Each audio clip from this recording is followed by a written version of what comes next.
పోగొట్టుకొని విక్టిమ్ అయి ఈరోజు తీసుకోవడానికి వచ్చిన అందరికీ మరియు పత్రికా విలేకరులకు మా పోలీస్ అధికారులందరికీ కూడా గుడ్ మార్నింగ్. సెల్ ఫోన్ ఇప్పుడు ఇంపార్టెన్స్ గురించి ఏసీపీ గారు చెప్పారు, ఏసీపీ క్రైమ్ గారు. సో ఈ పోర్టల్ 2023 ఏప్రిల్లో స్టార్ట్ అయింది. CEIR అనేది ఇది పబ్లిక్ డొమైన్లో ఉంటుంది. సో మీరు ప్లే స్టోర్ నుంచి డౌన్లోడ్ చేసుకోవచ్చు. ఒకవేళ సెల్ ఫోన్ అయిపోగానే దాన్ని బ్లాక్ చేయొచ్చు, మీరు IME నెంబర్ ద్వారా బ్లాక్ చేయొచ్చు. ఇప్పుడు వినపడుతుందా? ఓకే.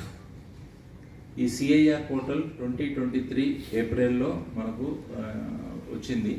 సో అప్పటి నుంచి కూడా పోలీస్ డిపార్ట్మెంట్లో ఈ సెల్ ఫోన్ని రికవరీ చేసిన తర్వాత విక్టిమ్స్ని ఒక చోట పిలిపించి వాళ్ళకు హ్యాండ్ ఓవర్ చేయడం జరుగుతుంది.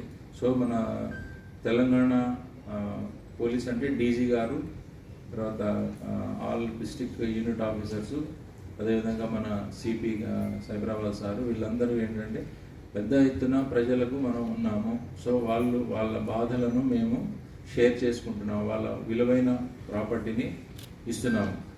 ఒకటి మనం ఏమవుతుందంటే మామూలుగా మనకు మన పోతుంటే ఒక సెల్ దొరుకుతుంది, మనకు ఎక్కడో ఒక సీట్ మీద మామూలుగా రోడ్డు మీద దొరుకుతుంది. జనరల్గా మనిషి హ్యూమన్ టెండెన్సీ ఏముంటుందంటే తీసి జేబులో పెట్టుకుంటాం, ఎందుకంటే జర కాస్ట్లీ ఉంది, దీన్ని వాడుకోవచ్చు అని అనుకుంటాం. కానీ దీన్ని ఇట్లా పట్టుకుంటారు అని చెప్పేసి తెలియదు. ఇప్పుడు మేము మీ ఫోన్ ఎట్లా ట్రాక్ చేసినాం అనమాట.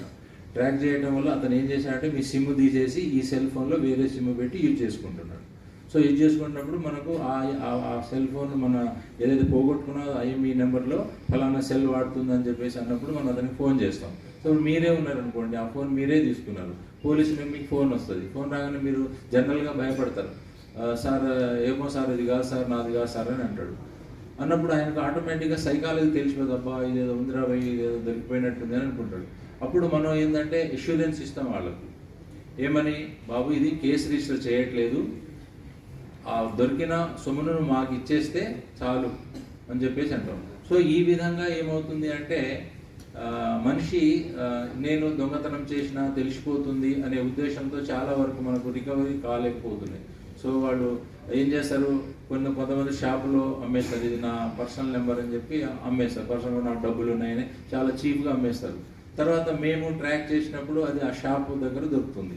అప్పుడు షాప్ దగ్గర దొరికినప్పుడు ఆటోమేటిక్గా వాడు లాస్ అవుతాడు కదా, సార్ నేను డబ్బులు ఇచ్చిన, 4,000 ఇచ్చిన, 8,000 ఇచ్చిన, 10,000 ఇచ్చిన అని చెప్పి అనుకుంటాడు. సో ఇది ఒకటి మనకు ఛాలెంజ్ ఉంది సొసైటీలో. అది ఏమవుతుందంటే విక్టిమ్స్ మనకు హ్యాపీగా ఉంటుంది, కాకపోతే వీడు నా సెల్ ఫోన్ని ఏం చేశాడో, ఎక్కడెక్కడ యూజ్ చేశాడో అని చెప్పేసి మనకు ఒకసారి ఒక వస్తువు పోయిన తర్వాత వాడు ఖరాబ్ చేసినాడనే ఒకటి మైండ్లో ఇది ఉంటుంది. కాబట్టి పోయిన తర్వాత ఏం చేయాలనేది ఇప్పుడు ఏసీపీ గారు చెప్పారు.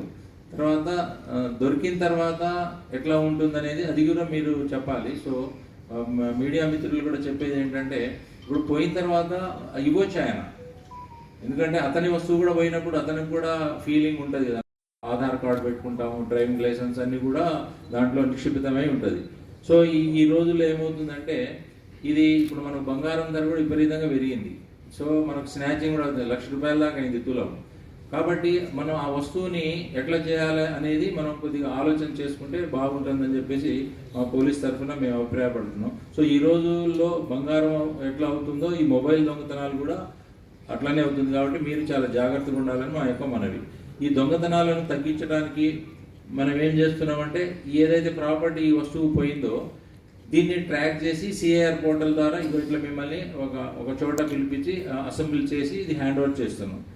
ఇక్కడ మీరు ఇంకోటి ఏంటంటే ఒకవేళ ఫోన్ పోతుంది, సడన్గా పోతుంది, మీకు ఏం చేయాలో తెలియదు, పోలీస్ స్టేషన్కి వెళ్ళాలా లేకపోతే ఇంకా వేరే ఎక్కడికి ఉన్న మన యొక్క ఇంపార్టెంట్ ఇన్ఫర్మేషన్ని వాళ్ళు ఎవరైతే తీసుకున్న వ్యక్తి ఏం చేస్తాడంటే దాన్ని మిస్చీఫ్ చేసే అవకాశాలు చాలా ఎక్కువగా ఉంటాయి. కాబట్టి ఏమంటే మీరు నియరెస్ట్ పోలీస్ స్టేషన్కి చెప్పొచ్చు. సో వాళ్ళు మీ నెంబర్ని నోట్ చేసుకుంటారు, CIR పోర్టల్లో వాళ్ళు రిజిస్టర్ చేస్తారు.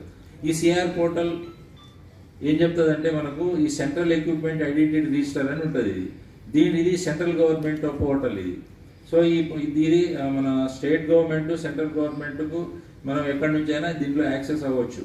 సో మీరు పోయిన వెంటనే IME నెంబర్ని మీరు బ్లాక్ చేసి అవుతే ఏమవుతుంది, అవతలానికి అది యూజ్ అవ్వదు అనమాట. యూజ్ కాకుండా అది ఐడియల్గా పడి ఉంటుంది. సో ఈ బ్లాక్ అయిన తర్వాత దాన్ని వాడు యూజ్ చేయలేడు. సో ఇట్లా మనం దాన్ని రెమెడీగా చేయొచ్చు అనమాట. రెండవది ఏంటంటే మళ్ళీ దొరికిన తర్వాత కూడా మన IMEI నెంబర్ని మనం అన్బ్లాక్ చేసుకోవచ్చు. ఈ యొక్క ఫెసిలిటీ మనకు ఉంది మళ్ళీ దాంట్లో. అంటే సత్వరంగా మేము ఇప్పుడు దాదాపు 310 మొబైల్స్ ఇప్పుడు ఈ సెవెంత్ ఫేజ్లో రికవరీ చేయడం జరిగింది. దీంట్లో మాకు IT కోర్ నుంచి చాలా సపోర్ట్ ఉంది. తర్వాత